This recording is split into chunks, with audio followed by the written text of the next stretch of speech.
and welcome to Plus One to Gaming. I'm Chris. And I'm Eric. And joining us, as always, are our table mates and co-hosts, Billy and Mark. Hey, guys. Hello. How's it going?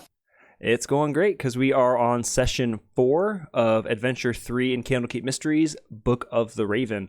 Billy, do you want to give us a quick recap and take us back into the adventure? Absolutely. So, the last time we saw our daring adventurers, they had just traveled through a portal to the Shadowfel. Does anybody want to describe what you did last session just to make sure you guys are tracking everything? Sure. Stardew, do you want to go first? Well, let's see. We put an amulet on a grave. We had a moral dilemma over digging up a dead girl's body, which then turned out we didn't have to dig up the body as much as get to it and touch it. We explored the house and found like a cult of raven kin, if I remember correctly. What would be the technical term for them, Bill? Were-ravens. Yeah, I would assume Were-ravens. Were-ravens, like werewolves, but These books ravens. so far are very into were people. Where things. yes. Because we had... the Amber jackal wares. Yeah, they were jackal wares. They didn't obviously Oh. turn into jackals, but they were in the book. Some interesting synergistic. And then there were I guess like the books. I guess weren't like where things, were they? They were like goo disguised as books. What were they called? The Gingwatsums? The Gingwatsum. Gingwatsums. I mean, there's a thing that turned into another thing that ate you, which is They're kind of a were werebooks. theme. Yeah, werebooks. It's a thing dressed as a thing, disguised as another thing. And then before that, there was a were chair, a were armoire or bookcase in Vistandia's mansion. So yeah, I think you're right. It's the Book of Awareness. So the were-ravens are basically keepers of the portal to the Shadowfel, which is very exciting for Stardew because that's basically our only way in that we know of, so that she can try to get her Moonfire staff back up to its full power and take over as the spiritual leader of her peoples. And we also learn that despite being able to turn into a raven, she can't fly. Sad. Which is our second lesson on that particular. Still salty about that. I remember that. Also can't swim. Just I don't think there's any giant lakes of water, but you can swim, but you can't. Yes. All right. So that was a very good recap. I will remind you that you are now all in what you believe is a Shadowfel, based on what you see, which I imagine is a big open field that's kind of eerie blue light. Is that correct? Yep, eerie blue light. Yes. Yep. Eerie blue light. Okay. Yes. So you believe that is a Shadowfel. As you were transporting to the Shadowfel, you did hear right before you the last person transported, which I believe was Stardew, you heard a voice say, "Oh, I think this is the place, boss." And that is where we will pick it back up. No, man, where are we? Can we take a look around to get a gauge of our surroundings? Sure. A large mausoleum stands before you, perched on top of a circular hill, set in grayscale silhouette against the pure blackness of the starless Shadowfel sky. Scattered around the mausoleum are coffins in an array of decay, some spilling their skeletal contents onto the barren ground. Torches of silver blue flame adorn a stone wall with a massive iron gate in front of you, illuminating the area in an eerie, dim blue light. Perched atop the gate pillars are 2 stone gargoyles. Through the gate, you see only blackness. I hope it's the truth. You can't see through the gate, right?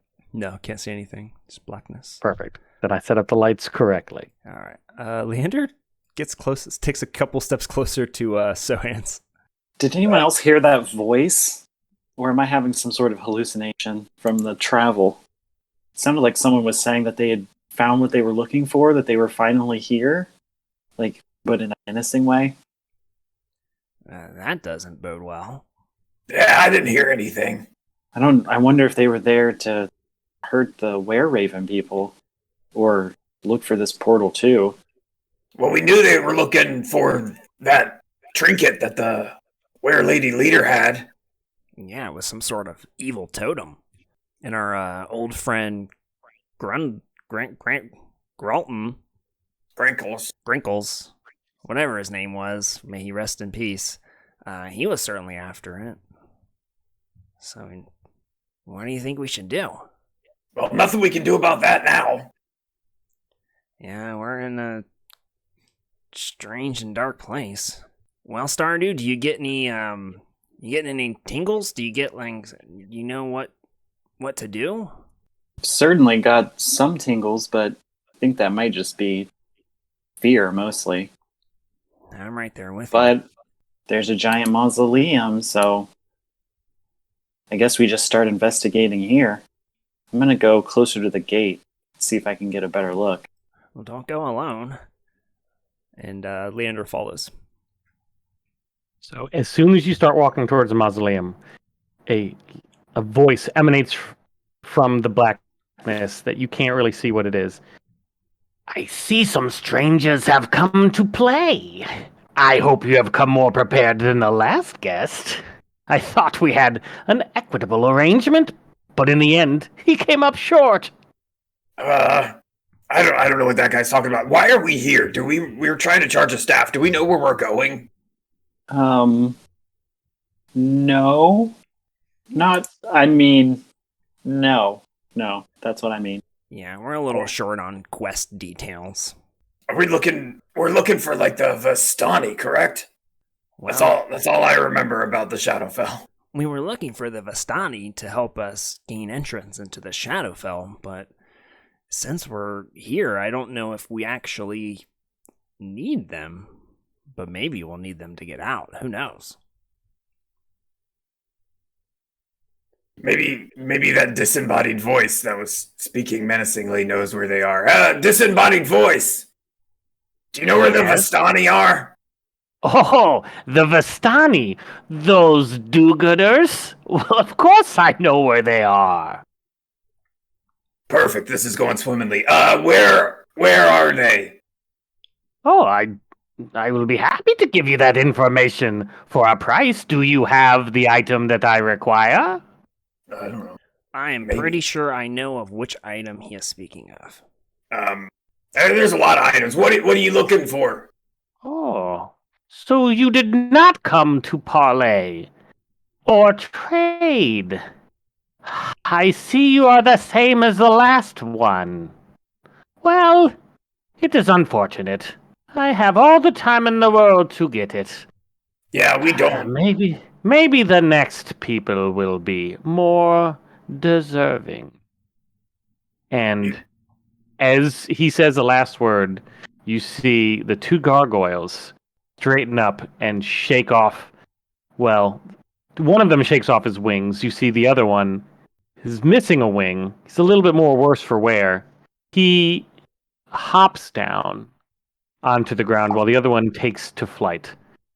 Roll for initiative. No. -2? Damn. Come on, That's Mark. not good. Don't you know Dex is supposed to be this one you stack? Ooh, are we supposed to see that, Billy? We can see their No. initiatives. Oops. Well, now you know. At least you're all honest. I mean, we're gonna figure it out. Yeah, very quickly, when the first one who takes to flight and flies down directly to Soaanz. Was everybody else supposed to be grayed out? What do you mean? Yeah, I can see my token really well, but the other ones look like they're like under a layer. It's dim light. Dim light. There is no bright light here. Everything is dim light, which is, I believe that's what that is looking at. So the gargoyle that has his wings stretches them, swoops up into the air, and flies directly towards Soaanz, and lands in front of Soaanz, and rears back his stone jaws, and makes a bite attack. Should be hidden. I'm not. Apparently, it's not. Can you see that? Yeah, we Yes. can see it. All right, I'll have to change this things, but I guess we're just going to go honest today. And does a 22 hit? Yeah. Okay. He he rears back his stone jaws, finds an opening in Soaanz's armor, bites down, and you feel the stone teeth enter your flesh, and you take 5 piercing damage. He then swipes at you with his claws, but the stone claws are no match to the metal armor that you wear, and they clang harmlessly to the side. Ah, what the heck? It is now Soaanz's turn. Okay, so I've never used the heavy gunner thing, and I think I want to do that now. Using the innate connection with the Earth Genesee heavy gunner is able to channel strength through their feet. Cool. By using a move action to stabilize themselves while on any floor that is in solid connection with the Earth, which I imagine the ground is, all weapons gain the light characteristic, and the heavy gunner can fire the specialized shard sprayer ranged weapon. Does that also give me benefit with my axes? Yes. So Do they gain the light yes, characteristic? What does that do? that lets you two-hand them. You can only two-hand weapons with the light characteristic. So that's how you can dual wield your axes. Cool. So you could use a bonus action to take a swing with your offhand axe. All right, I want to do that. So Soaanz does like kind of the beginning of like a haka, like puts his like can't see me, but like hits his fists together and like stomps one foot, stomps the other foot, and like digs into the ground a little bit. That's cool. And then pulls his axes out. And I want to hit this thing With a mighty swing, Soaanz brings his great axe down at the gargoyle. He feels that connection with the earth that allows him to basically become a spinning top where the weight of the axes don't really mean much. He's not off balance. He is just as connected to the earth like a tree with deep roots.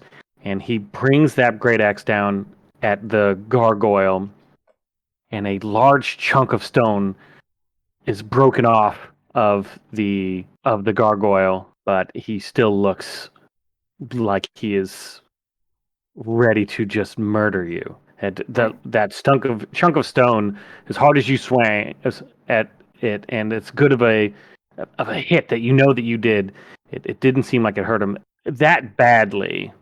Okay, well, I'm going to use a bonus action to hit him with my offhand because this is all I got. So with his offhand, he follows up his right-handed swing with an immediate counter swing with his left hand, and it makes a solid connection with the stone of the gargoyle and chips off more pieces off of his chest and shoulder. But once again, you don't feel that your axes are doing what they normally would. Are you moving, or is that the end of your turn? I can't move because I used the heavy gunner thing in lieu of motion. Correct. I have other stuff I can do, but I think I will end my turn there. All right. It is Leander. It is your turn, and Stardew, you're up next. All right. So this giant gargoyle lands down, and he gets surprised, and I think he accidentally casts Blur. Like, he gets startled and scared, and like as a reactionary, his magic kicks in and casts Blur with a metamagic slot pumped into it to extend the duration. So you're casting Blur with your limited grasp and control over the magical realm. Why don't you roll me a d20? Cool. Damn, I really want this thing to kick in. But yeah, I think he gets scared, and just as a reaction, he like just kind of his heart is blurry as like an emotional response.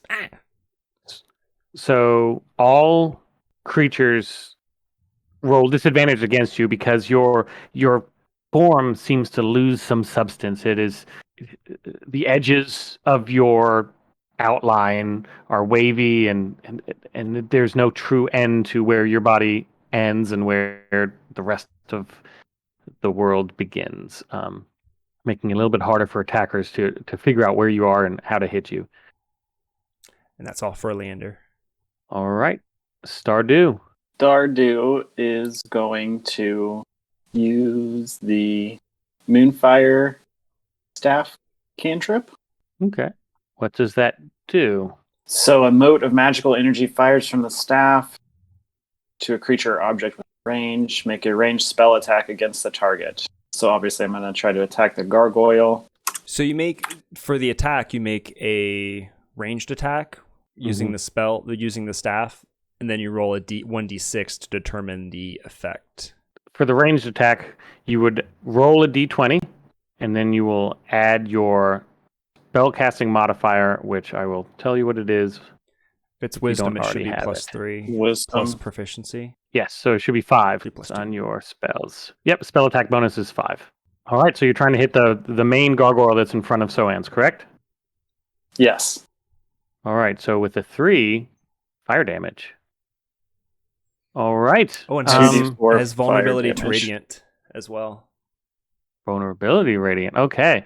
Yeah. So you point your staff at the gargoyle, take close aim, and emanating from that staff is this beam of radiant fire energy that hits the gargoyle directly in the chest.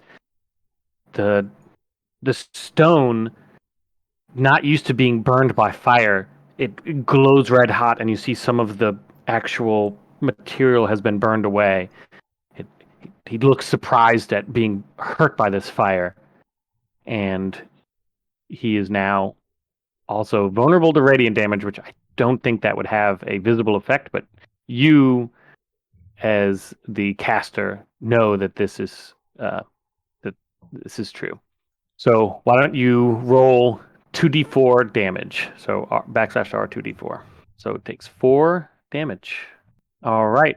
The damaged gargoyle tries to take off and flaps his wings, but he just doesn't realize that one of his wings is no longer there. It is shattered remains of rubble nearby his post. So he starts walking towards you, but he does not get close enough this round. He is not used to having to walk anywhere. And it is the first gargoyle's turn.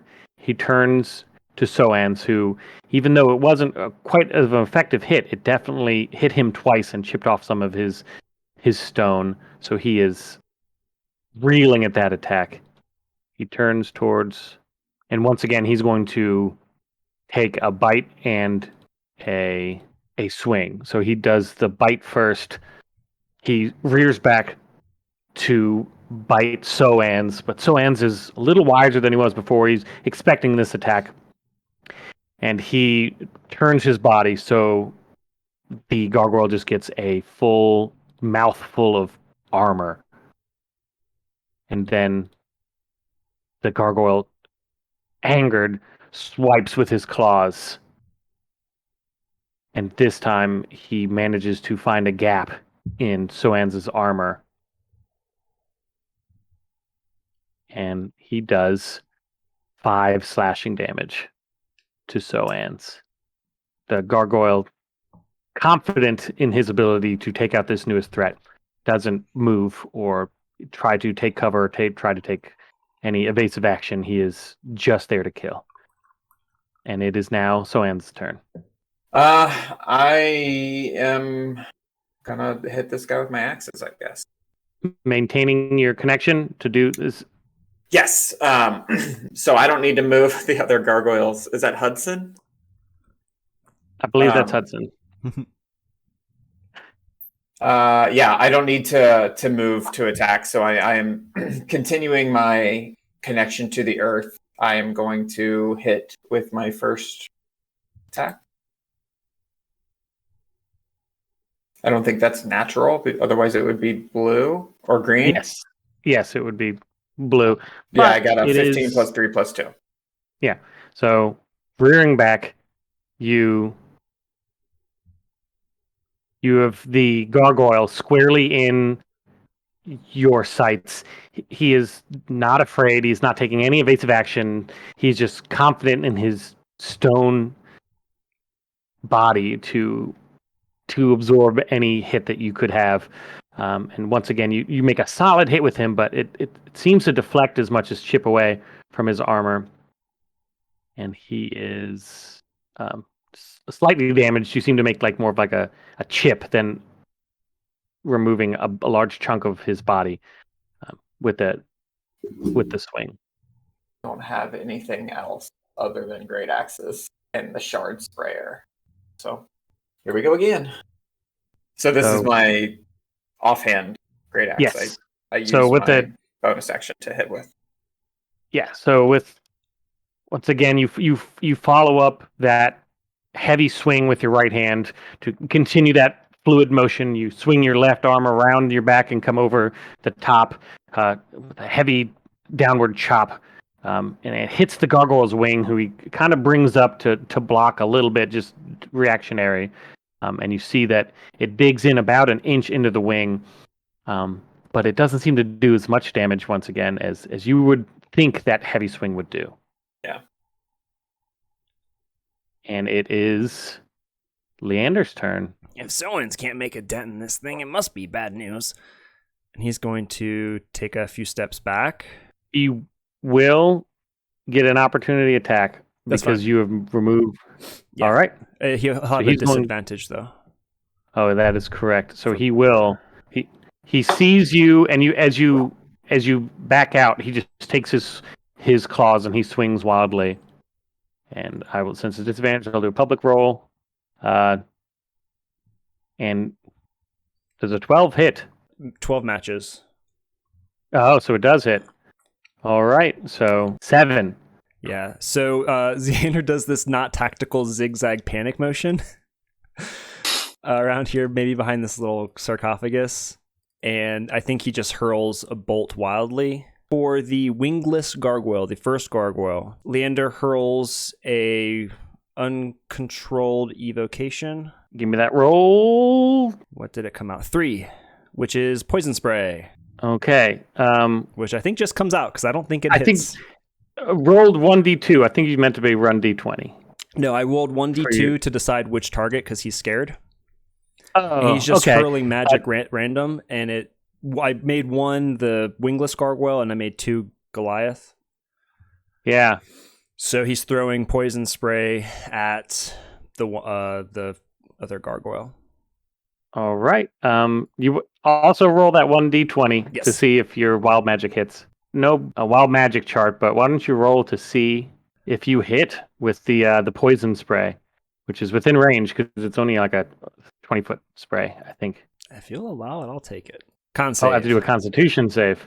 All right. So I forgot poison spray is a save. It's only 10 feet, which is, we'll say, used within range. Thanks. Close enough.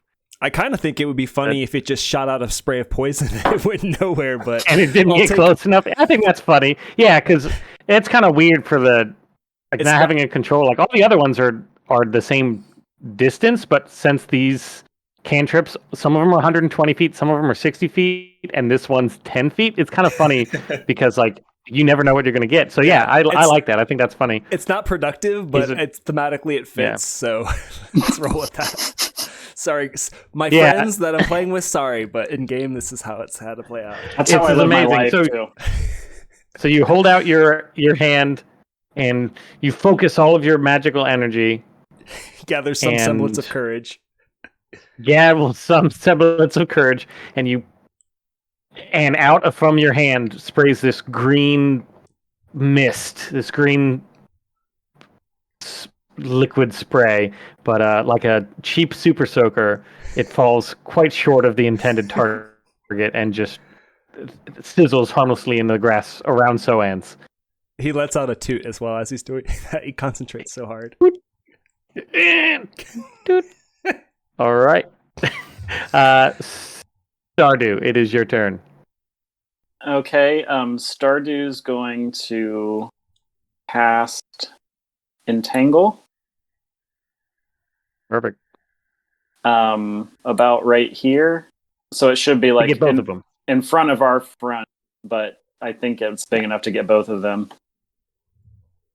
It sure is. So and it is a strength save. Is that what it says? Yes. Strength saving throw or be restrained. Yeah, DC's 13. All right. So this is going to be for the one without the wings. No wingling. What? It there it is. Nice. I'm guessing that fails. And then we're going to do the one with the wings. Does Ooh, 13 hit? That Saves? means it. Because he 13 ties. that means it. So he, yep. So tie goes to him since he rolled. So the one without the wings has yet to be effective at all. You know, he's lumbering over, pissed that he can't fly, and all of a sudden these vines wrap around his legs and hold him in place. He roars out of anger because he wants to get over to you and start swiping and biting you.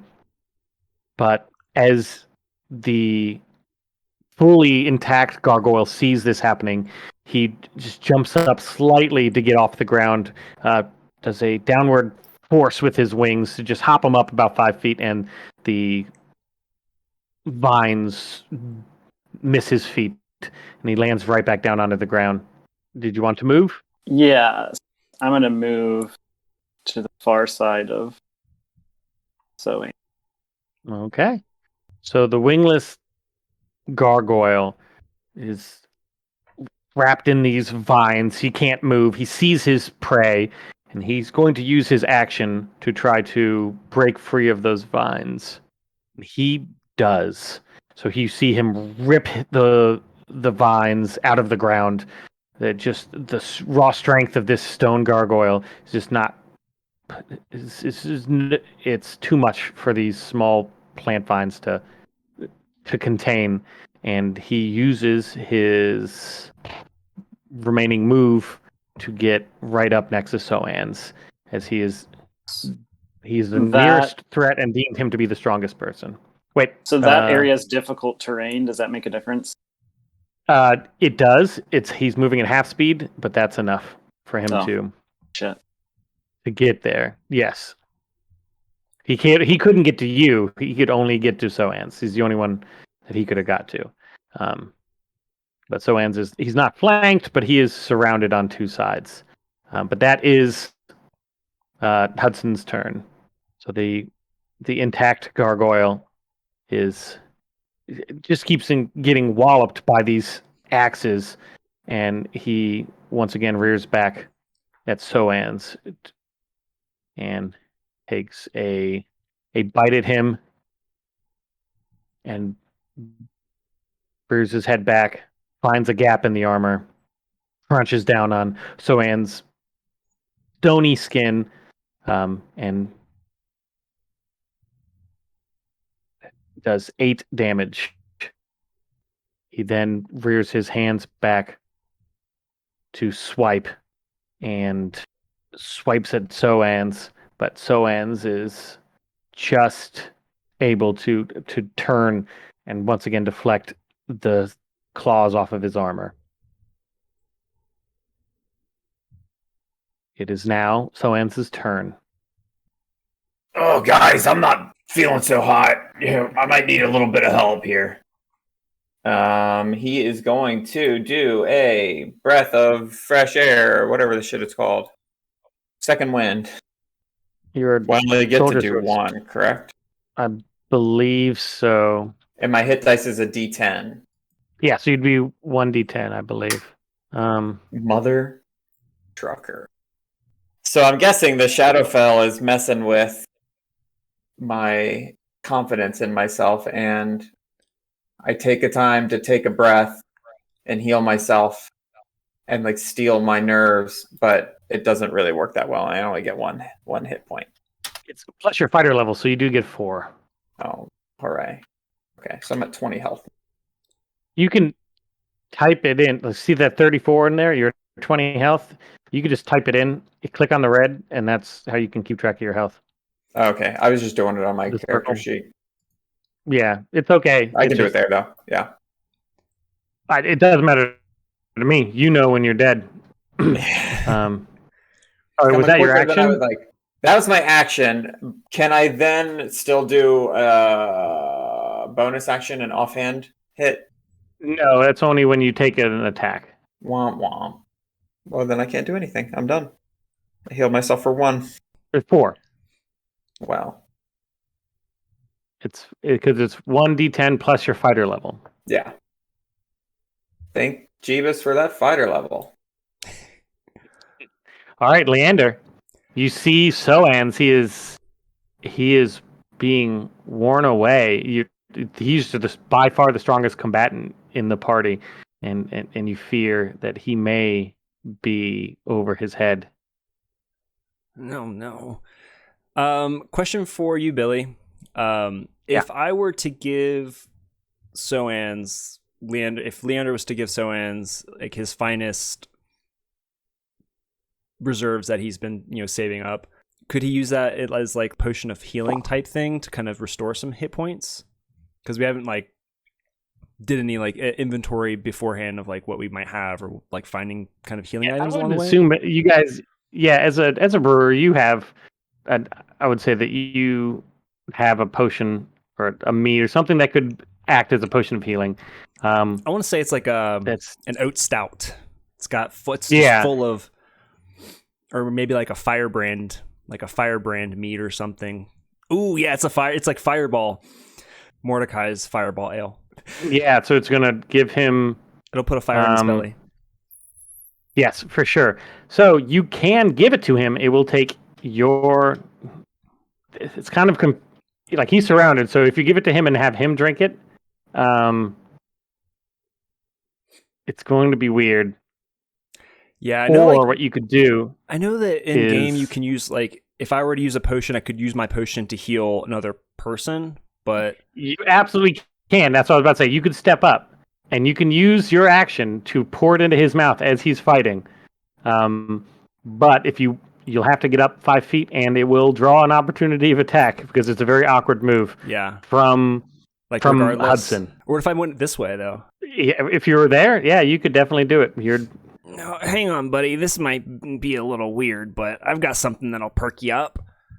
And I think he just kind of goes in there and just chucks a shot of this weird fireball drink down Soaanz's throat if he'll accept it. Right. So it functions as a potion of healing. So it's 2d4 plus 2 hit points. 2d4 plus 2. You want to roll them or does Soaanz want to roll them? I'll roll it. It's up to you. 2d4. Okay. 2d4 plus 2. Plus 2. Wow. Great. I can heal that up for you. Now, so you're at 28 now? Celebration, but I'd rather celebrate you being alive. All right. So awkwardly reaching around Soaanz, who's mid-battle, holding these 2 battle axes.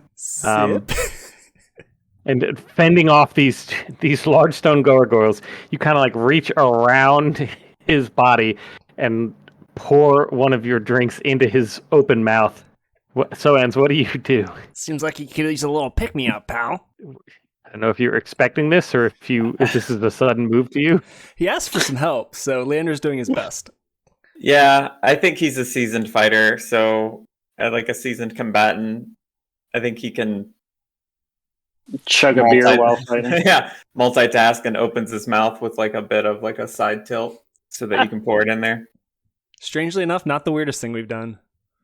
Not the weirdest. All right.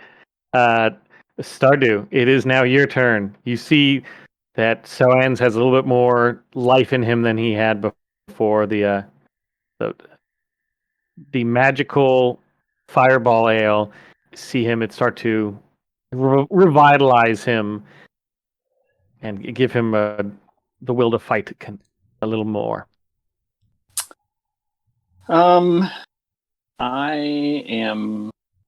So I can only use 1 cantrip per turn, right? As a bonus action?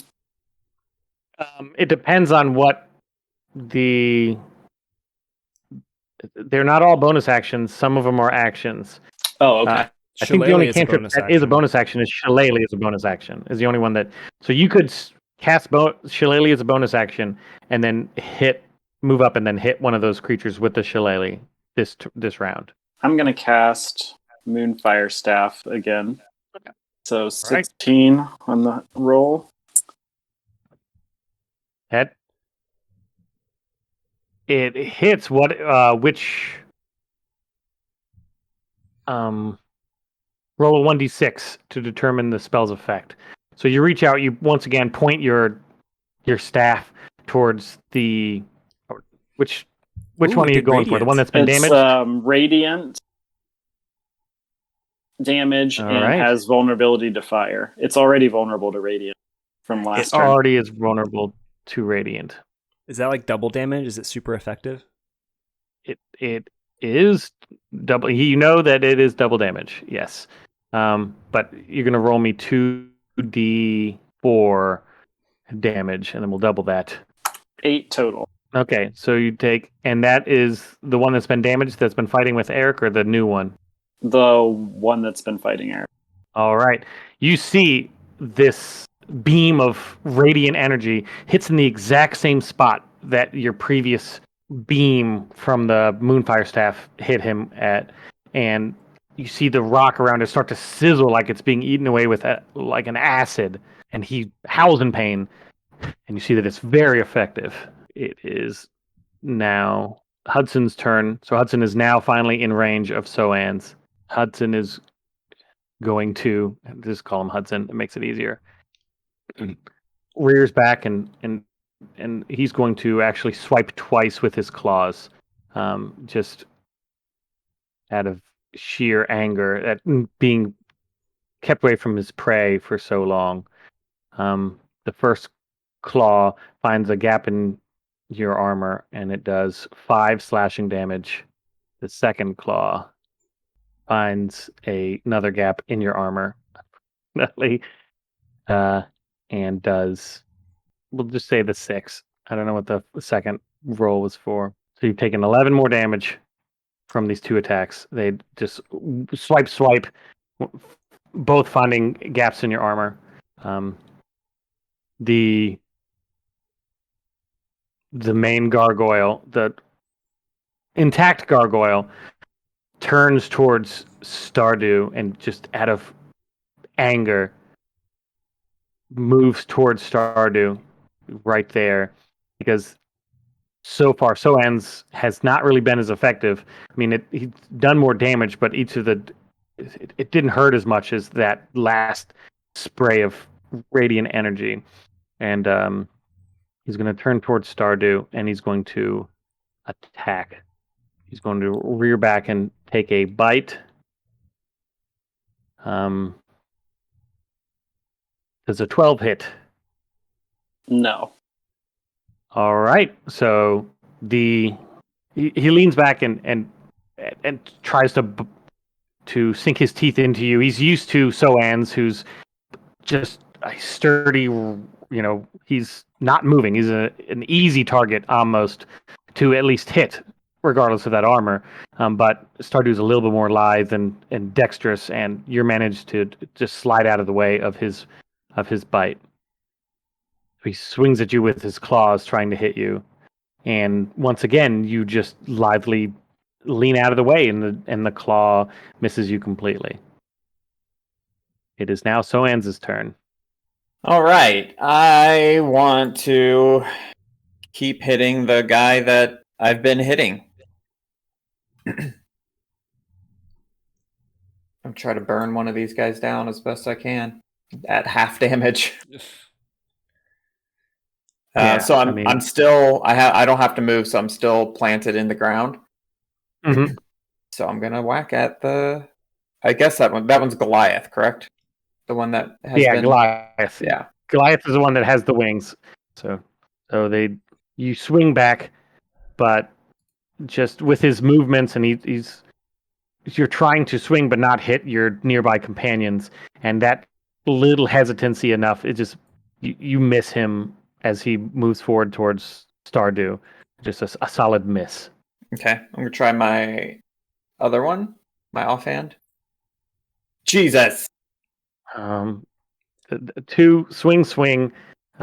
Both you do have advantage. Remember, or you do have inspiration. I want to remind you.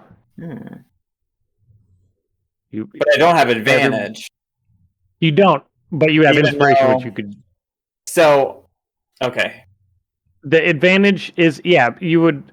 I know that there's no flanking bonuses in 5e. I do the same flanking as in like 3e, where if you Mhm. draw a line through the center, Yeah. since he is a small creature, it has to be completely opposite. If he was a large creature, we would consider that flanking. But Cool. yeah, Yeah, I'll use my inspiration. What does that do for me? you can re-roll your attack roll. I'm not sure it helped. It unfortunately did not. Once again, you like in the last minute, you try to redirect your swing. You see that it's missing, and it just the flat end of your axe bounces off of his stone, and it misses again. And he is unharmed this round. It All is right. now Well, I'm gonna action surge and do perfect. another one. I need to do something. Yeah, Something. yeah. With the anger from missing twice in a row, you take your axe and you just swing down with all of your damage. Do that one. I don't understand. Why is that? Yeah. Why is that happening? I think because it thinks you crit. If one of the things like it's green, so it's doing double damage. So 1d6 plus 3 plus another d6. I'll But you just didn't roll crit, it. so just roll it. I think that's what happened to me. Is that why I did that weird thing. 1d12 1d12 plus 3. 3. Yeah. All right. So I believe plus 5. It's my attack bonus. That's only for attack, not for damage. Oh, okay. So Well, it would be well, minus 7. 5. Yeah. So with this rage from missing so many times, and with this desperation to protect these new acquaintances that you know that need your protection, you know that they are helpless without you. You direct that anger towards Goliath and swing down your axe, and you hit his wing solidly. And it doesn't do a lot of actual physical damage. It doesn't look like he's closer to being dead that much, but you do notice now that that wing doesn't seem to be as useful. So it is now Leander's turn. You see that neither of these gargoyles now have, it looks like, usable flyable wings. Leander, as this this gargoyle comes closer, like toward him and Stardew, he gets scared and stumbles backwards slightly. So he'll take a step back. Do you want to roll an opportunity? All right, I will roll. Once again, as you step back, where you stumble backwards, it gives him an opportunity to swing out at you, and he's going to hit you with the claws. 19. 10 does not hit. But the 19 does. But he does have disadvantage. From Good Blur. call. So, with swinging at you, you see that this is these razor sharp rock claws are coming at you, and if he would have known where you were, you would have sworn it would have been a deadly hit. But once again, your blur effect on your body just confuses him just enough that he swings and misses. Good thing I forgot about the disadvantage. Yeah, I have to remember that because I'm squishy. And then yeah, for sure. He's going to try and gather up his faculties and hurl out a chaos bolt. Chaos bolt. Ooh, that's a nat 20. That is a nat 20. That's cool. Roll a d20 for the wild magic as roll well. a d. Yes, and you get to choose if this one. I say with the nat 20. 2 20s in a row? Oh my god. That's a 1 in 400 chance. That's crazy.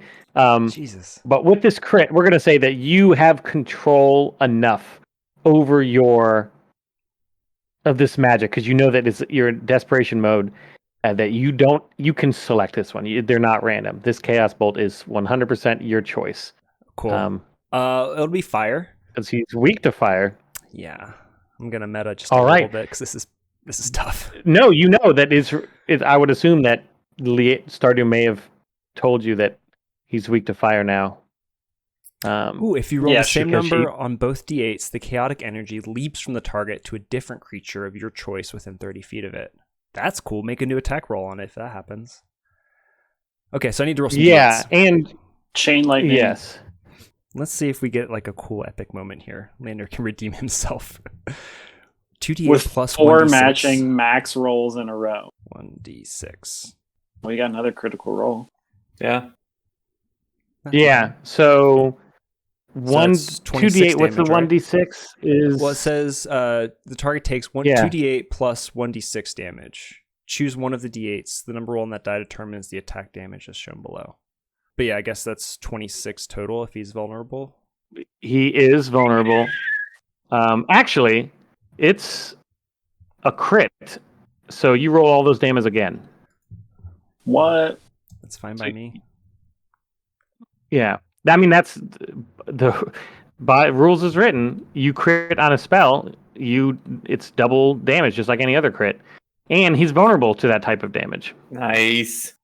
So you, just out of desperation, Leander casts this chaos bolt, and what happens? How does this thing get destroyed with this? Give me a little story. A word picture. Paint me a word Okay. picture. Yeah. Well, I think so. Like being in the Shadowfel, I think he's on a quest to kind of understand some of his magic, and maybe just being in this weird place. His life is very much on the line. Like he's at a very critical moment, and he's never been in this kind of situation so near death. So I think he gathers his faculties for like one brief moment of brilliant clarity, and like understands the entirety of the magic spectrum for like a millisecond, and casts this like fireball, this focus blast, burns away all of the stone until it's just ash. And then in that moment, it's like as soon as it happens, it's just gone, and he doesn't even realize what happened. Like all of the understanding, everything's just gone. Like, what was that? All right. Here we go. I think he's also exhausted. He is. Yeah, you're exhausted. Well, I mean, He pulled a baby Yoda. Yeah, he definitely. basically, yeah, you have a pile of ash at Soaanz's feet of where this rock used to be, and you're just like breathing heavy, and you're like dripping sweat because he's like very out of shape. Yeah, he's out of shape and he's confused, but like he's a range of emotions right now. Hudson sees what Leander can do and is going to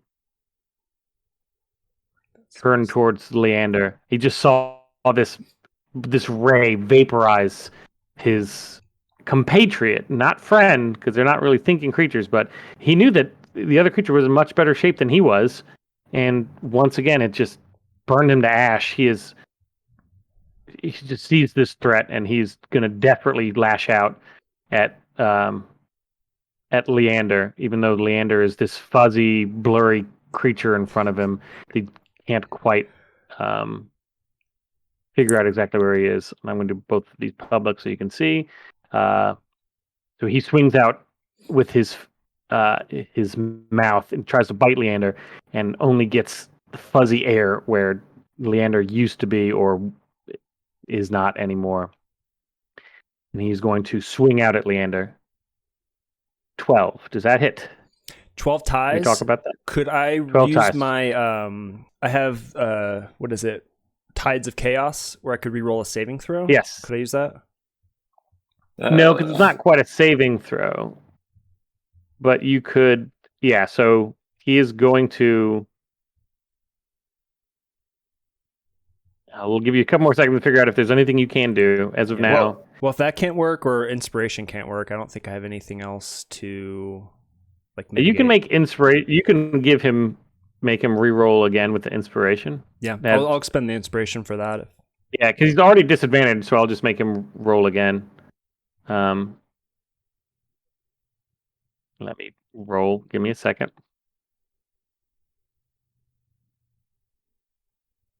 Public again. Yeah. Unfortunately, no, that's what it is. It's just his fate. Yeah. So you try to dodge out of the way. He's just but too tired. Somehow,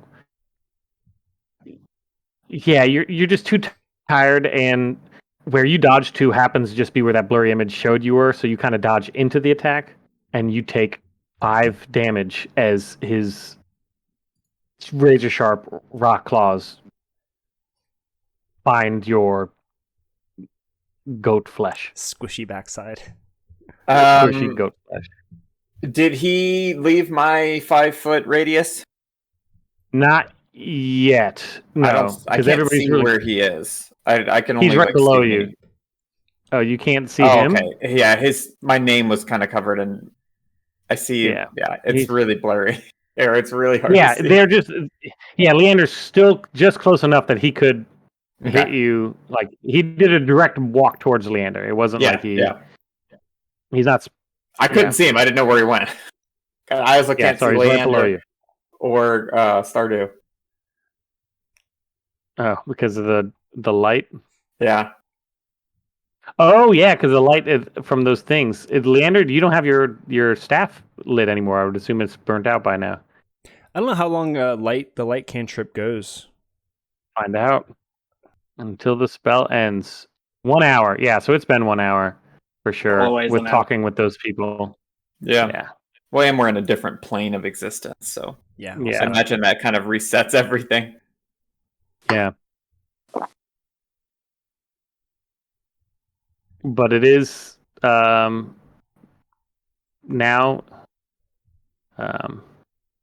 actually Stardew, it was your turn after Leander, wasn't it? Yep. Yep, whoops.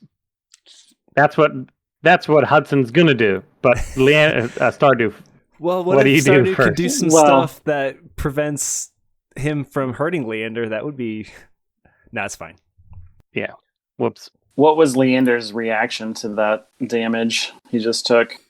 I Did think he, he like- collapsed, and when he got scratched, like it scratched his like backside, like he was heaped over, and he just kind of like ah. But I think he's just worn out. Okay.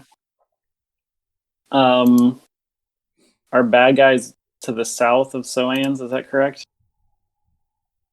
Yes, he's right below Soaanz. Could you not see either? I can see him. He's just dim light, so I'm a little bit further away, so he's kind of blurred Okay. out. So Okay. I'm gonna seeing him attack such a helpless, scared little creature. It's pretty terrible. Stardew's gonna step up into melee range, and Forgot you had light, dark vision, don't you? oh yeah, this is good. Yeah, I just gave it to you. So you see everybody. Okay, so I'm gonna cast Shillelagh Yep. and hit with my quarterstaff. You absolutely, you hit. She is pissed. How dare you hurt Leander? Give me Leander a- looks up with like wonder in his eyes. My hero. So you step up with the staff in your hand. You cast Shillelagh, and you see the staff beginning to glow in this green aura. And as you connect with this rock creature with that green aura, you see that some of that energy from that green aura dissipates into the rock creature, and you see large chunks of earth and rock emanate from this wound. Like it should not have been able to do this much damage with just a club against the rock creature, but somehow that shillelagh and he has hit him for a good amount of damage, and he is. Come on, you jerk! I love that it comes from this like lithe wood elf too. Just knocks this Yeah. fucking gargoyle It senseless. just knocks It's out. like a golf club. It's like Yeah, you see the amount of damage that you do. The amount of chips was about the same as with like one of Soaanz is just one of his most powerful swings that he's done. It seemed to do about the same amount of damage. And this creature you see is not only are his wings missing, but you just see that he also has like fault lines and cracks. Like he has been worn down and battle damaged, and you see that he is already with just that one hit so far. He is looking worse for wear. He does not look well, and it is Soanz's turn because Hudson went. I feel like Mark should get an inspiration for that.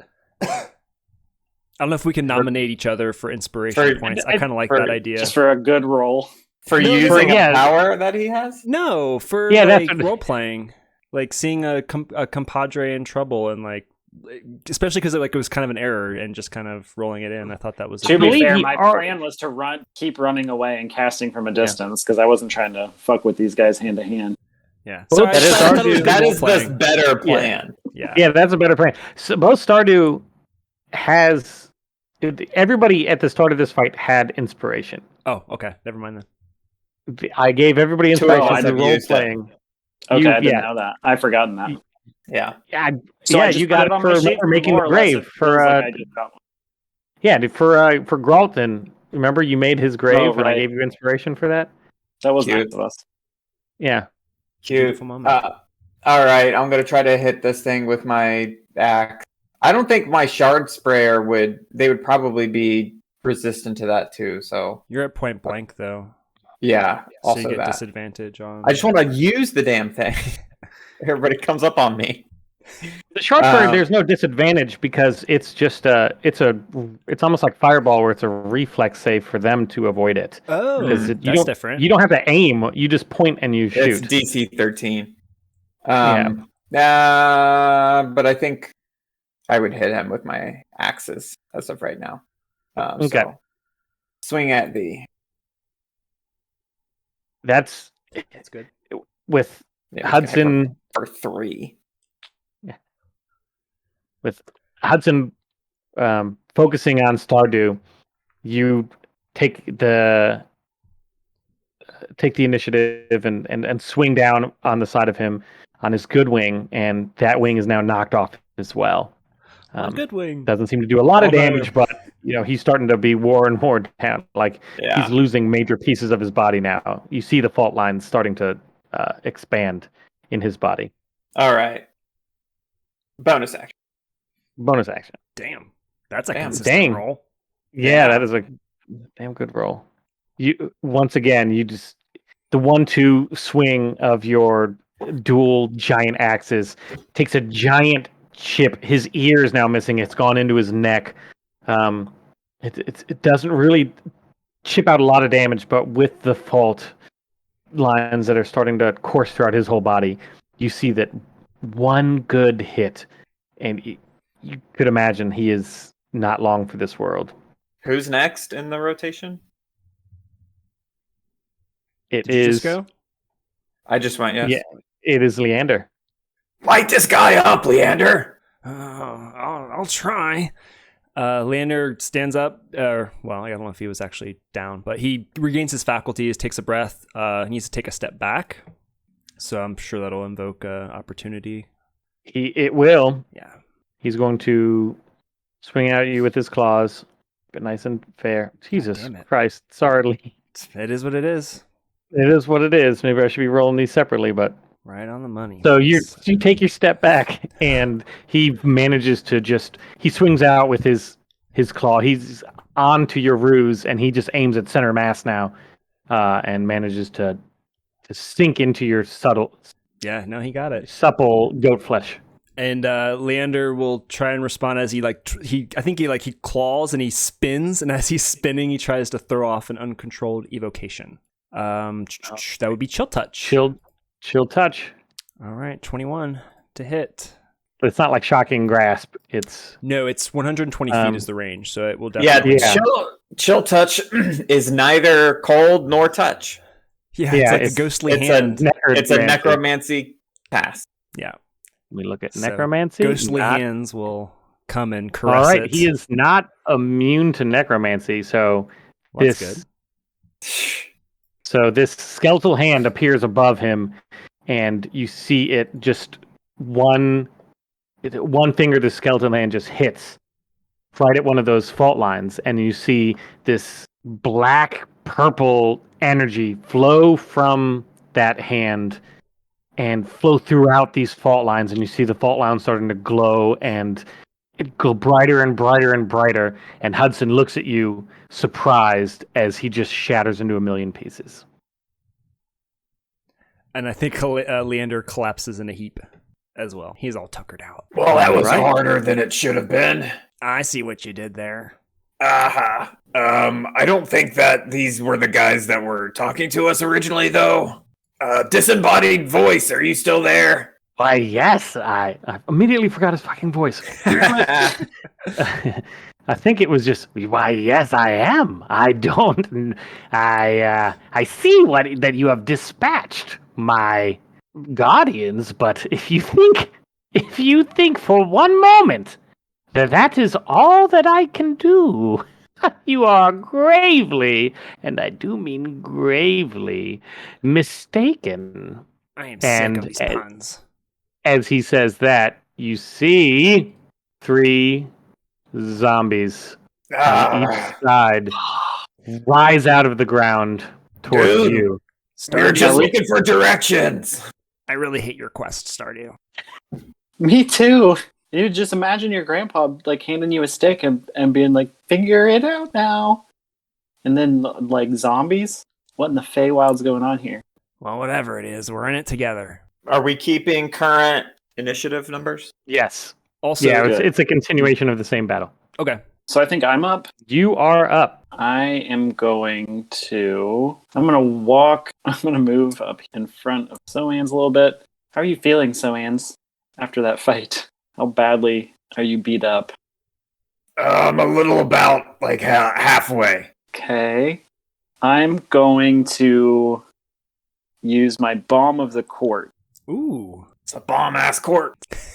So I'm gonna use two Fey energy, which gives me 2d6. Ooh. Wow. So that's the total Wow. that you can heal. Way to max out those rolls. Finally. Wow, that's awesome. Yeah, where were you? Yeah, that's the That's- best possible. Yeah, That's that's literally the roll best for possible. that. Literally the best possible roll. Nice. All right, I'm feeling good. Oh wow, that bomb diggity stuff is really nice. Bomb diggity. Hey, don't take those away. I want to take their ashes. They're still there. I just do it to clear up the board. Can't see them barely anyway. I was taken by surprise before, but now I can stand with you. Seems like my shillelagh is kind of the best option, turns out. That Moonfire staff really came in handy. Are you sure it needs recharging? I don't know. It seems to be Seems to be working great. okay-ish. Yeah, I think the name of the game for these things is don't let them hit you and hit them from far away. So, am I up now? Yeah, you're up. It looks like the zombies, it took them a while to rise up, so they are not. Rise You get up. a round of. It's not quite a surprise round, Next but comes around, gotta rise up. you get like I would say a preparation round while they are, Manifesting. raising up, because it takes them 6 seconds to get their fat asses up. So you see fat zombie on the left, regular zombie in the middle, and tall zombie on the right. That's what I'm going to call them. You may not be able to see all of those zombies, Eric. I can't see them. I can only see one. I'm losing his voice. I need to drink water. Okay. Well, there are. Hopefully, everybody told you, especially Stardew, who can see. She tells you that you are surrounded by zombies. I only see one. Are they stacked? Oh, no, I see. I'm sorry. My bad. Zombie. Zombie. Zombie. Good thing I don't have to use my imagination for that. Yes. Where There's are they zombies again? everywhere. There's one about 50 feet on either side of you, and then one straight ahead on the path leading to the mausoleum. All right. Well, I see the one about- straight ahead. You can This one. you can target any because with your shard sprayer, since Yeah. it's kind of like a chain gun. They have to dodge more than you have to aim. So if she gives you a good idea of where they are, you can just point, and the range is enough that it'll get anybody as long as you know what 5 foot square they're in. That's kind Well, of the point. only light I have to go on are these torches, so Yeah. I can see this dude pretty good. The other ones I can't see.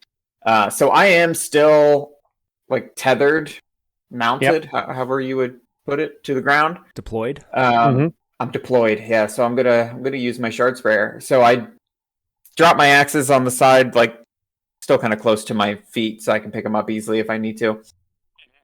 And I pull out from my back my shard sprayer, which I haven't figured out what I think it looks like yet.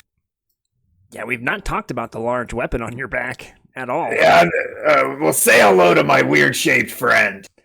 And I shoot at it. All right, so he does 9 damage, and they have to do a dex saving throw. Are zombies dexterous? I hope They're not. zombies, so you know that zombies are the best.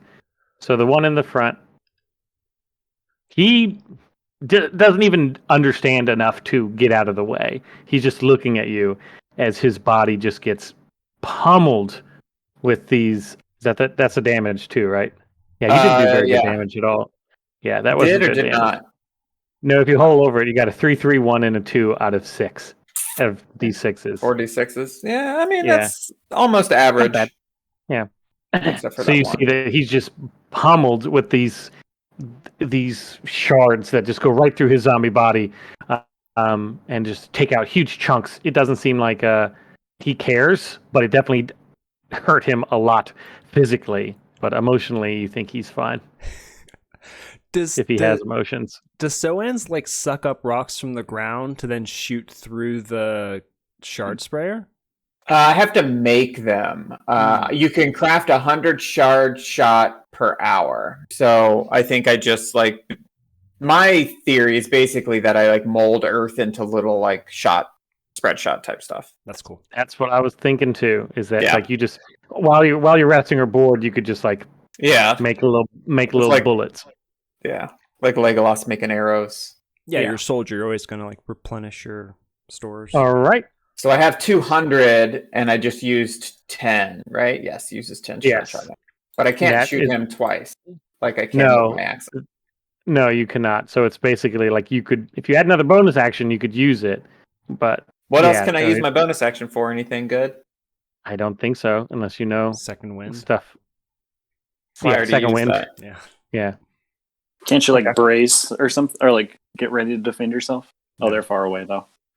You gotta use there's other things you can use bonus actions for, but I don't think you have them at level 3. Yeah. Offhand attack, cast a spell if it's bonus action, or use a class feature if they are also bonus actions. So, nope. All right, I'm done. All right. And Leander, it is your turn. Wow, you just sharded all over that guy. He's going to go up behind Soaanz, and I guess I'll hurl another uncontrolled evocation. What that is. Chill touch. Another chill touch. That's actually good. I would like for it to be chill touch. 16 to hit. With the chilly touch. You focus on the which zombie are you going for? The one that Eric sharded on. Okay, he sharded on it.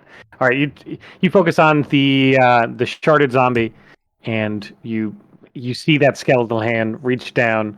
The zombie doesn't even try to avoid it or dodge out of the way. He is, he just takes that necromantic damage, and it goes through him. And you think as a zombie, the necromantic damage, it wouldn't be as effective, but it actually is. And on top of that, it looks like you see that it's just messing with his undead. The powers that are bringing him back to life, so he doesn't have it as control over his body. He's kind of like shorting out if he was a robot. So he's got disadvantage against attack rolls. Cool. And he can't heal until the start of the next turn. And he cannot heal. And he takes 3 whole damage. And that is that anything else you wanted to do? Oh, roll me a D20. Oh, yeah. Yeah, because sorry. you did do Wild Man. Yeah, one of these times. 1 out of every 20. Yeah. Hopefully. We're looking for a 1, right? We're looking for a 1. Oh, no. All right, maybe next time. I don't know. It'd be kind of cool if like on a 20 you could choose from the table or something. I don't know. Or maybe... I feel like if you roll a 20, something good should happen on the wild magic. Yeah, well, I mean, like I think that's a fair assumption. We can start doing that just because you have given yourself the disadvantage of not being able to control certain things. So I think with that flaw comes with maybe when you do have control, you have like higher control than most. I when just you want actually something do have to happen at some point. Yeah. And having 2 numbers that can... Yeah, you can choose. If you roll a 20, you can choose from that table. If you roll a 1, something happens that you do not choose. That's cool. That's it for Leander. Okay. And all right, Stardew, It is your turn. All right. She's going to square up on this far zombie here to the left. Going to cast Moonfire Staff cantrip. So that's 1d20. Rolled 21. Damn, on fire. Yeah, so once again, you just point. 1d6. So you point your Moonfire Staff at the fat zombie, and easy the target best for you. roll. You zoom up, and he is just hit him square in his big fat belly, and you roll me 2d4. We'll just do the first roll is fire, second roll is 4. Great, 4 fire and 2 damage. So it's 6 total damage, and he's now vulnerable. So you see this ray come out of your Moonfire Staff. If it is like a red and a white light that is spinning around each other, kind of like anime style, and it hits the zombie right in the chest, and you see that it starts to burn away his undead flesh, both with fire and with this magical white light. And you see he's still surrounded by this aura that looks like he could take more damage from it again. So, question: when something takes damage and gains vulnerability, does it like happen in that order? So, like they take the damage, and from then on, they're vulnerable. Correct. Gotcha. It does it in the order that it happens. Yeah, I think that makes sense too, because it hits it, and then like maybe it's like seared with radiant or fire, like you know what I mean, like it's residual. Yeah. That makes sense. Cool. That's the best roll you could get from that, though. Yeah, that's an amazing roll. It's my second best possible. Yeah, Stardew really is good. like really MVPing this session. He definitely is. That's all her fault, so it's only fair. Touche. Yeah, this is her quest. So the tall zombie to the east walks 20 feet closer towards you. He's getting closer, guys. Soaanz, it is now your turn. Or yes. All right. Oh wait, hold on a second. I had one more thing. Because I can do a bonus action, right? If you have a bonus action. Oh, never mind. Sorry. Guidance is not a bonus action. I take it back. Isn't it? No, it would be super broken if it was. No. Yeah, because then you could cast it every single time, and you can only cast one. You can only cast one spell per round, or one cantrip per round. I believe. Because you could do a bonus action spell and like a cantrip. Yeah. Action. But you can only cast one cantrip per round, so even if it was a bonus action, we'd be able to do it. But yeah, it is your turn, Soaanz. All right. Which ones have we hit? We've hit the one. I hit the one at the top, and Mark hit the one over here. Correct. Mm-hmm. But this one's the one that's closer to us. Correct. But they'll all get there eventually. So I want to shoot the one that I shot last time. All right. Because he's the only one I can see. That's the one that I hit as well. The one that you hit the first time. All right, 11 damage. And let me see. Nice. So the shard sprayer just decimates this zombie. You just see these small rock fragments. It's something different than anybody has ever seen besides you, Soaanz. Like Stardew and Leander are just in awe of the power of this weapon as it just turns this zombie into just meat chunks. And he is gone. It is now... Well, it was that zombie's turn, but it is now the fat zombie's turn. He is going to move 20 feet closer. I thought I was after Soaanz. Not anymore. Oh, okay. Is it Leander's turn now? It is... Yeah, sorry. It is your turn now. Okay. Well, I guess you shard have stayed dead. And he'll hurl a uncontrolled evocation at the one that Stardew had laid into earlier. Can you see it? I can see it. Okay. Okay, and let's see what that was. That's 2 Ray of Frost. Was a fun one. Within 60 feet. All right. Oh yeah, so 17 to hit, 4 cold damage. And it's a little bit slower. So that's spell nice. save DC is... No. It's a ranged attack. Oh, no. They Okay, just I was give looking you to the spell spell save. Yeah, they give that to you on all of them, but it's a Oh. ranged attack, 17 to hit, All right, and he did 4 damage. 4 damage, and its speed is reduced by 10. Yeah, so you just see the icicles start to form around this fat zombie as he's lumbering towards you, and its its flesh starts to turn blue, and you see its movements slow down significantly. It wasn't fast to begin with, and now it is extremely slow. That should keep you there for a minute. All right, Stardew, it is your turn. Hmm. You I'm have, going to cast Moonfire Staff Mhm. here, okay, coming the from tall the zombie. right. The tall zombie. Okay.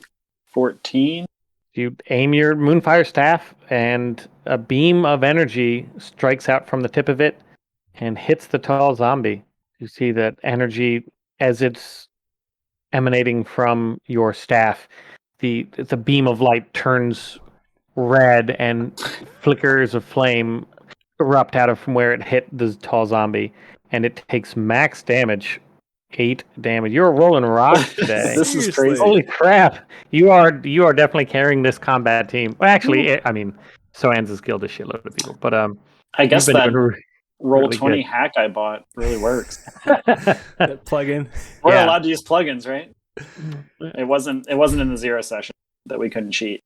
So it takes it has, and you see after it's been hit with that fire damage, it starts to glow like yellowish white, as it now is vulnerable to radiant damage. I'm really looking forward to when you accidentally, Leander, happen to cast what they're vulnerable to in a random act of chance on both of our parts. Yeah, That synergizes. It's been the one time it actually worked. I got to choose, but it'd be cool if it was serendipity. Yeah, I mean, you rolled a crit that time. So now it is Soaanz's turn. You have a zombie coming in on each side of you.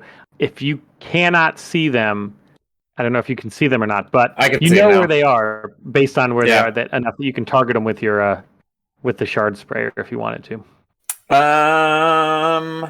Yeah, I think I'm gonna try to shoot this one because he's closer, and this one's Mhm. frozen-ish, so I'm betting he's not gonna get to me. I don't know where Leander is. I'm right behind you. So if I'm to the south of you. Yeah, right Oh. here. Yeah, I can't see that far. I guess everything starts to get like progressively more faded out. Mm. So I can see Stardew pretty easily, and I can't see anything in that square. I'm right here, buddy.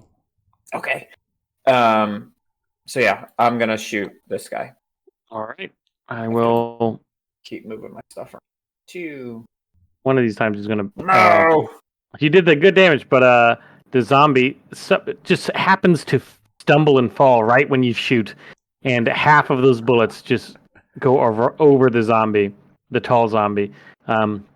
But it still gets hit with quite a few because it is Okay, half cool. damage, correct? Yeah.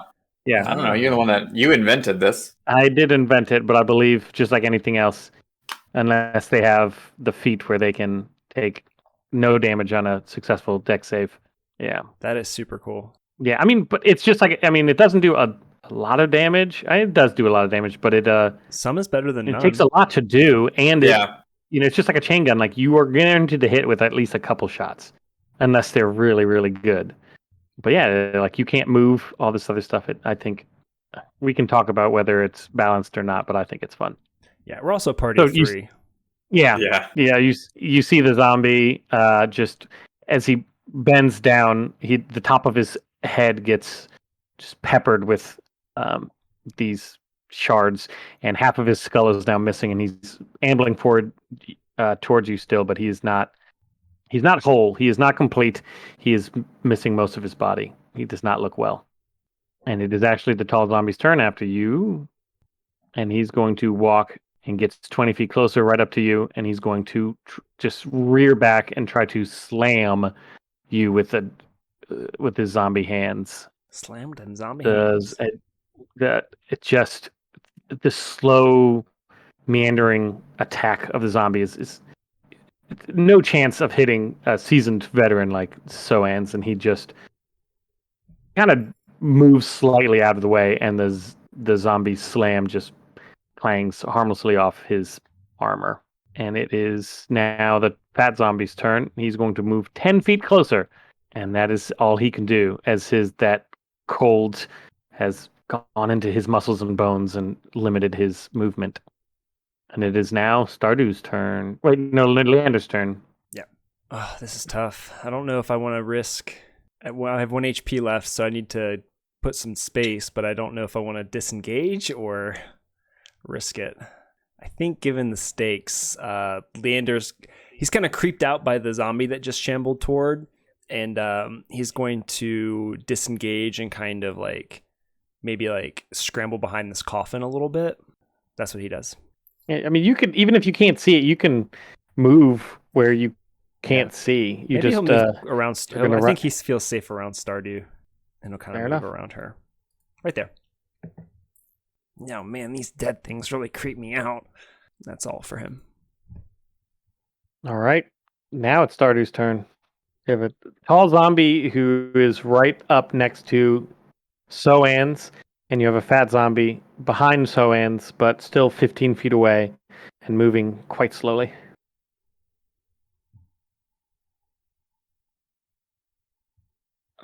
Okay. I'm going to swing with my quarterstaff at the zombie adjacent. All right. What's your attack bonus? My attack bonus is... Where is that? I'll tell you right now, it doesn't matter. They're zombies. Where is you're it, gonna though? hit them. I have should a be- spell attack bonus. Wait, so what is it for? Yeah. For Shillelagh? No, yeah, with just- casting it with... It'd Well, no, be you plus have 5. Shillelagh cast. Yeah, it'd be +5 because you have Shillelagh cast. It lasts Oh, an that's hour. like a... Oh, I didn't know Yeah, that. it stays for a while. Yeah. Gotcha. Okay, so then 15. Yeah. Still doesn't hit, though? No, it absolutely does. It does hit. That's why I said it doesn't matter what you roll because Oh. there's zombies. Yeah, it doesn't have dex or armor. It doesn't have dex or I has would negative assume. dex and no armor. So you Just know meat, the hunks of zombies meat. are easy. They're meat shields. It's hard to miss them unless you fuck up. So which one is this? This is That's the damage roll for quarterstaff. so you, and that's the damage roll for Shillelagh. Yeah, Quarterstaff with Shillelagh. Okay. 1d8 plus 3. Okay, I wanted to make sure.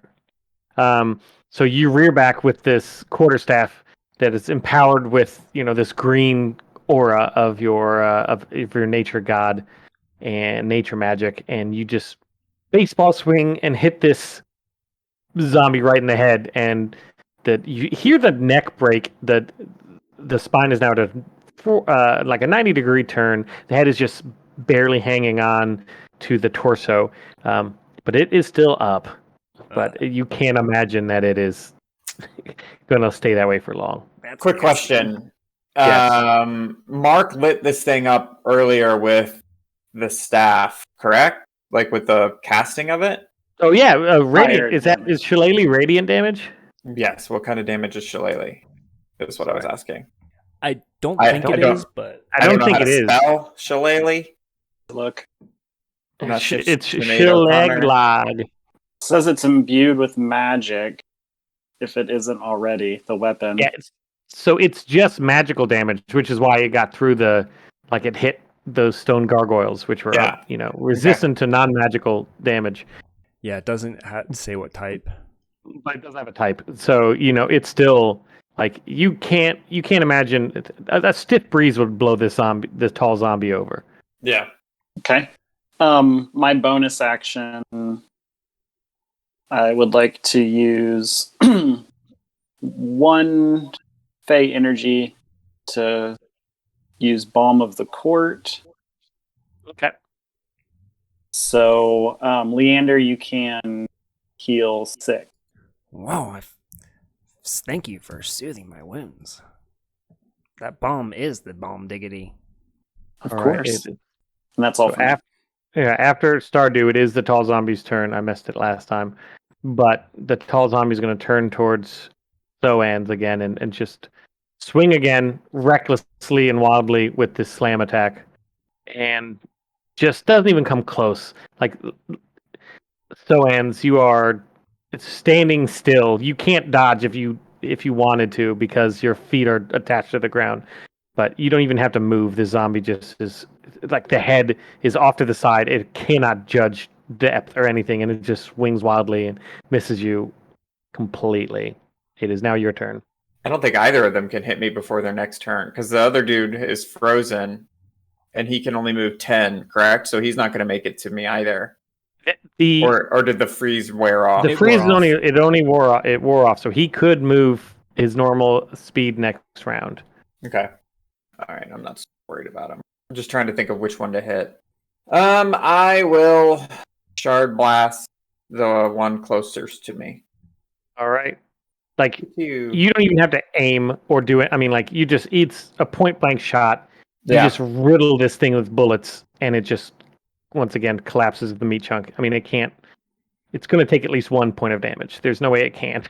So, yeah. And that's how much health he had. He had 1 health. So the tall zombie is now dead as well. And it is the fat zombie's turn. You see that cold aura that was preventing him from moving has worn away, and he lumbers slowly towards Soaanz again. But all they can really do is slam. That's all that they have the ability to. But luckily, this one, he's been waiting so long to finally do anything. He slams down on Soaanz as he's turning around to face him and hits him on the armor, but just solidly enough that even through the armor you can feel a little damage, and you take 2 bludgeoning damage as this weighty fat fist just slams down on the top of your shoulder. And it is Leander's turn. All right. Leander looks at Fat Zombie and says, "Hey, who said you could move?" And does another evocation. Hey, that's good. Chill touch. Yes, chill touch. All right. Let's do a chilly touch. 13 to hit. It's going to hit. And 8 necrotic damage. Leander feeling a little bit better. Roll your d20 while I'm talking about this. Oh, yeah. So Leander feeling a little bit more confident in his spell casting abilities, summons this necrotic hand that just reaches down and grabs the top of the fat zombie's skull, and you see this necrotic aura flow through the fat zombie as part of his flesh starts to sizzle away and just fall off in chunks. Is the necrotic energy of the spell and the necrotic magic keeping them together clash. And what else happens? Oh, God, I don't know. There's so many cool options. So for those listening, he just rolled a 20. He rolled a 20. So we just earlier discussed that on the wild magic table or wild magic, if he rolls a 1, he doesn't get to pick what it is. He has to roll for it. But if he rolls a 20, he can pick the effect. Fat Zombie is vulnerable to radiant and fire as well. If that helps. He is. Yeah, in an effort to get this thing to trigger, we have allowed it to happen on cantrips and 20s and 1s. All right, so, and I've never actually read this entire table. There are so many great things. There's a ton. And there's some things that are that I just want to do. Don't you sprout horns in one of them or something like that? Like, this is the one I want. All my hair falls out, but grows back within 24 hours. That's one. So you're a goat. So now you're a naked goat man? Like a hairless cat. Yeah. So you it's summon... I mean, I don't want to be like, I get the best thing, and I really want this. Yep, that's my choice. Okay. So you put so much energy into this spell that your hair starts to just sizzle away and fall out, and standing before you is a completely hairless goat creature. He does not know that this has happened. He has not known. Yeah, that's funny. I like how you're the one and only time you're going to get to choose. You're going with alopecia. I just think that would be like situationally. I think it fits. This has been a very stressful, magical time for him these past few rounds. Magical puberty does weird things, you know? Yeah, it really does. So storytelling wise, this is the right choice. And I think he's also like, he's so focused, like, I'm getting the hang of this magic. I'm just so good at magic. But he's like magicking, and all he doesn't realize his hair's falling out. Feels a little chilly out here. It was your turn. I believe it's Stardew's turn now. So you have one zombie remaining, and he is lacking a lot of his flesh. He's fat, but you just see trailing behind him are puddles of his flesh that have just fallen off as he's slowly made his way towards the party. Gonna use my quarterstaff and shillelagh again. Ooh. Oof. So that is a fumble. That is a natural 1. There goes her streak. Yeah. So with this, you swing your shillelagh at him, this quarterstaff that's been imbued with nature magic, but he's like the blob from X-Men, where like this, it just absorbs the force of your blow as you swing at him, and it just like reverberates down through the shillelagh enough that you drop your shillelagh. So you have now dropped your quarterstaff. Ooh. So that actually means if I put my weapon down or let it go, I lose connection with the shillelagh spell. So you see, as it clutters down, it's no longer glowing with that energy. Ooh. Ow, that stung my hands. Like when you hit a baseball in a different dimension. Do you guys know what baseball is? Not a clue. Soaanz, it is your turn. Unless you wanted to do something else, Stardew, you can move still. No, she's not going to move away from where she dropped her staff. Is switching weapons, what is that considered? Well, you have your axes handy. Yeah, they're like poked in the ground next to me. Yeah, so you could grab your axes and you could swing with the axes. I would say that the gun is a little more unwieldy, so you will have to drop the gun to get your axes out. Okay, that's fair. But it's not gonna take an action or a bonus action? Usually not for To get one your item change. Yeah, no, not for that. That's you have your axes where they're easy for you to grab. It's your gun that's a little bit like strapped behind your back, and you need to fire it up. And you know that's, I would say no, not the axes. Rules is written. They are available. Perfect. Then I want to hit him with my axe. All right. So you take this. You drop the shard sprayer, and in this one swift action, you grab your great axe and you just swing down at him, and it just like butter goes right through his fat, right through his spine, and he just separates into 2 halves of a fat zombie, and he is dead as well. That's some great axing, Soaanz. So, Yeah, it's nice when it actually can bite into something, not like fighting those gargoyles or just bouncing off. Yeah, I'm sure that was really difficult, especially being a rock type person. Yeah, it was super frustrating. Also, I don't know how to say this, but all your hair fell out a second ago. What are you talking about? Like, look at your arm. Well, I guess even just look around you. There's like a pile. It looked like you got shaved. Leander looks around and then screams in horror. It was when you shot a magic, and all your hair just kind of poofed out. I don't know if that was intended. Yeah, I've not really got a handle on this magic thing. Clearly, oh, this is embarrassing. And he just tries to like put on maybe some more layers. He's a little chilly. Is he wearing pants, or is he like a Donald Duck? No, I think he's wearing pants. Yeah, like breeches, but they're very clawed up at this point because he did get slashed up by a gargoyle. And they're probably ill-fitting because you would account for your fur layer as a creature with fur. Your waist size just dropped an inch at least. He looks like a cherub, like, because he's fat. He's got like I like it with little horns. He's a cherub with the horns and goofy ears. Yeah, that's funny. So after you kill these zombies, you're kind of like joking around between each other, and you hear that voice again. He doesn't sound as confident as he did before. He goes, "I see you defeated my first round of zombies.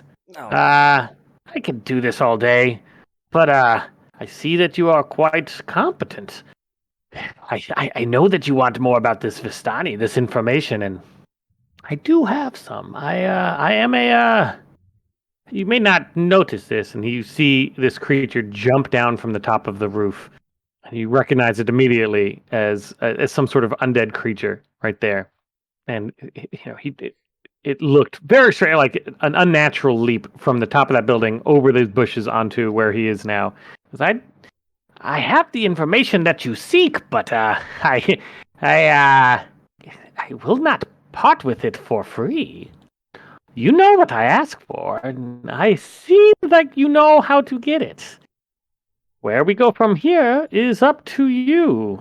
He surveys you all, and he sees that you are all kind of bleeding, and worse for wear. One of you is hairless. So even though he saw the damage that you can do, he knows that he may be in a strong position. Where we go from here is up to you.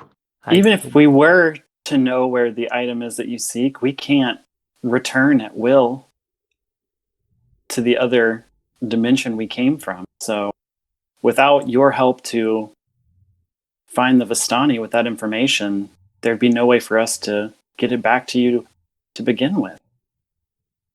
But maybe if you can tell us what we need to know when we finish our quest and they help us return, we could fulfill some sort of bargain. Give me so do you know that you can go back?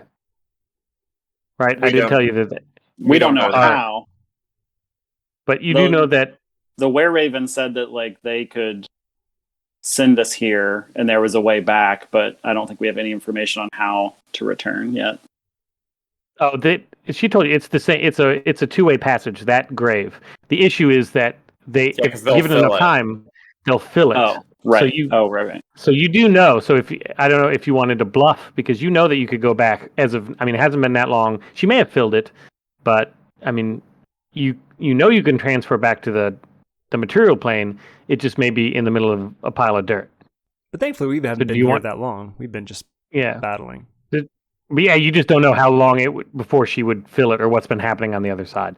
Yeah. So, okay. I mean, do you want to bluff and say that, or do you want to tell him? Like, it's up to you because you are. Yeah, I had forgotten that detail. So instead of we can't return, it's the same except we just don't. We need to fulfill our quest first because we don't know how long. We don't know how long our time here will be. So if you can help us fulfill our quest, we can try and retrieve what you want from the normal world. All right, so he looks at you. He walks slowly towards you, about 10 feet away. As he's doing that, you see him flipping this coin confidently as he strides towards you.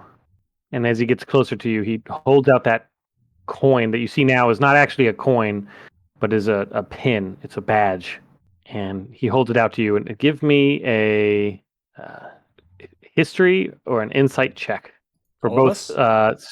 Stardew and Leander. Ugh. Whichever one you want to do, history or insight or intelligence, I guess, or recalling stuff from the book.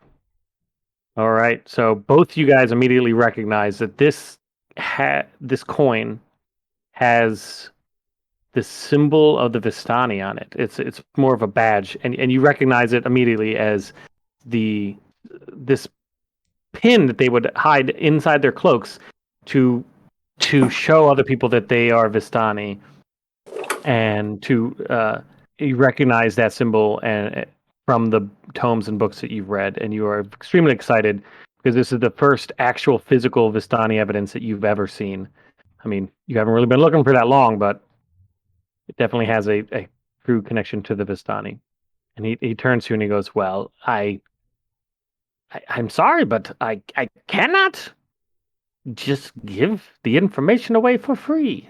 You do know what I want. I do believe that you have the ability to go back there. Unfortunately, I do not. So I think I will wait patiently. I have all the time in the world. I do not know if you can say the same. If you want this information, I will not hand it prior to you getting the information because I don't trust you." And he casually walks away, and about 25 feet out from you see him jump, and it is the most unnatural jump you've ever seen. And he jumps onto the rooftops of the mausoleum and out of sight because you can't see him anymore, right? Because of the darkness. Yeah. The strange jumping man who sent his gargoyles and undead minions to kill us doesn't trust us. Yeah, I'm for sure not getting him that thing. He doesn't seem cool. Well, I doubt it would be an easy task to. The were-ravens won't just hand it over.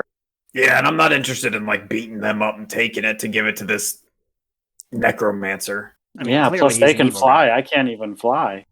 Can't even. I gotta. Yeah. Can one of y'all cast light?